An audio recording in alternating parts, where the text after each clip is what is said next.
بسم الله الرحمن الرحيم عم يتساءلون عن النبأ العظيم الذي هم فيه مختلفون كلا سيعلمون ثم كلا سيعلمون ألم نجعل الأرض مهادا والجبال أوتادا وخلقناكم أزواجا وجعلنا نومكم سباتا وجعلنا الليل لباسا وجعلنا النهار معاشا وبنينا فوقكم سبعا شدادا وجعلنا سراجا وهاجا وأنزلنا من المعصرات ماء ثجاجا لنخرج به حبا ونباتا وجنات ألفافا إن يوم الفصل كان ميقاتا يوم ينفخ في الصور فتأتون أفواجا وفتحت السماء فكانت أبوابا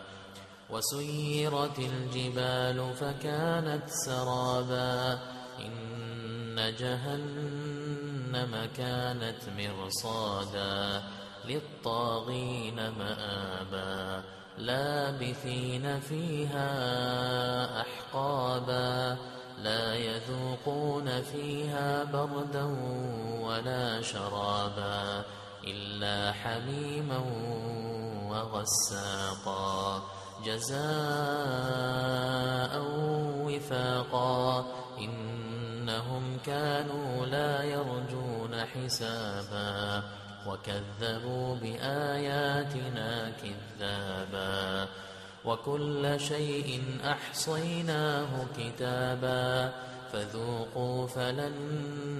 نزيدكم إلا عذابا إن للمتقين مفازا حدائق وأعنابا وكواعب أترابا وكأسا دهاقا لا يسمعون فيها لغوا ولا كذابا جزاء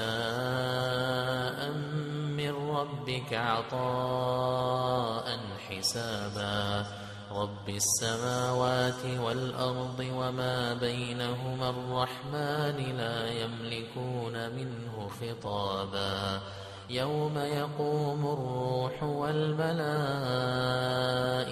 صفا لا يتكلمون إلا من أذن له الرحمن وقال صوابا ذلك اليوم الحق فمن شاء اتخذ إلى ربه مآبا إنا أنذرناكم عذابا قريبا يوم ينظر المرء ما قدمت يداه ويقول الكافر يا ليتني كنت ترابا.